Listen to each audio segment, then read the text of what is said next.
Hello my friends, Virus here, and this is my first impressions of Pikmin 1. I say Pikmin 1 because it's part of the Pikmin 1 and 2, HD remasters that are on the Switch now. And believe it or not, this is my first time pretty much officially getting into Pikmin 1. I've never really played Pikmin 1. And honestly, I've been having a ton of fun with it. Of course, because I started with Pikmin 3, of course it's gonna feel a little bit bare bones and a little bit archaic in some aspects, just because I'm so used to the refined gameplay of Pikmin 3, and I suppose Pikmin 3 Deluxe. I of course played Pikmin 3 Deluxe on this channel as my first ever Let's Play. Link to that Let's Play will be in the description below, or it'll just be at the end card, I'm not sure yet. But yeah, I started playing Pikmin 1, I got it for Christmas recently, and my mother picked it up for me because she knows I like Pikmin and didn't know if I had it yet. And coincidentally, it's the only Pikmin game I don't have on Switch, and also the only two Pikmin games I haven't really delved into. Because of course, as I said once again, I did start with Pikmin 3, so I never really got to delve into Pikmin 1 and 2 just because I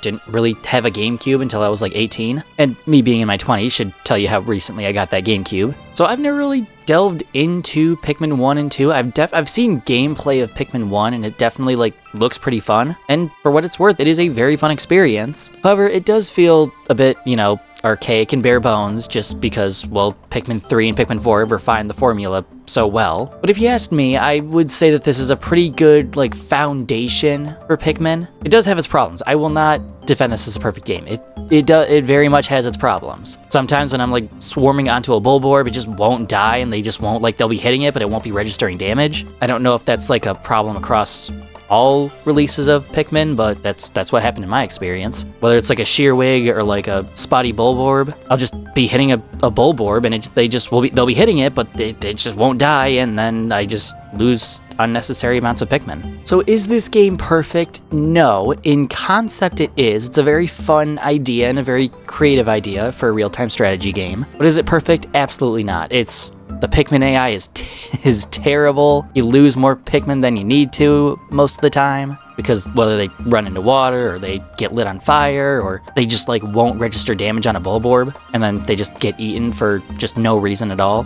because, well, they took too long to register the hits. Huh, that's interesting. I have a background slideshow set on my desktop, so it changes every half an hour or so, and it just changed to Pikmin. That's kind of cool. Just thought I'd include that. But yeah, that's my biggest gripe with it is the Pikmin AI kind of just sucks. And I'll just I'll rush into something and it just won't die. I'll be throwing 10 Pikmin at a Shearwig and it'll end up killing one because they just don't register the hits. And of course, going into Pikmin 1, I figured that there was going to be some kind of nuances like that of course got fixed in later games. But for what it's worth and all of its nuances, I highly recommend you pick it up if you've never played a Pikmin game before. It might harden your shell to start with 1. I just would not start with 2. Start with any other Pikmin but 2. Of course, there's some retcons in Pikmin 4 where it retells Olimar's story. But if you want to start with Pikmin, I would highly recommend Pikmin 3 Deluxe or Pikmin 1. Whether you can find it on the Gamecube, on the Wii, or in this Pikmin 1 and 2 remaster bundle. Thank goodness there's a physical of this because I love physical media. It didn't get a physical right away, I don't think. I think it got it a couple months after.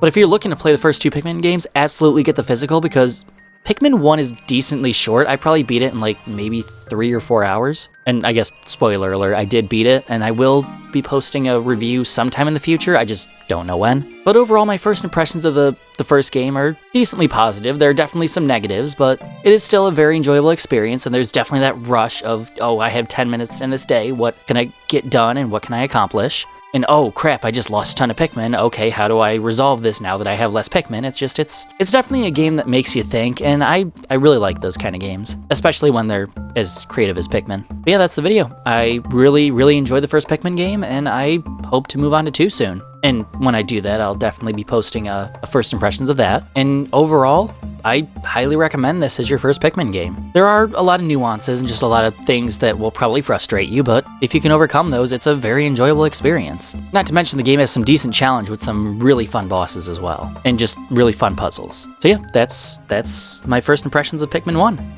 Thank you all so much for watching. If you enjoyed this video, be sure to leave a like and subscribe if you're new and hit that bell so you never miss any Virus content. Well, I ran out of breath mid-sentence, and as always, I will see you in the next one. Virus out.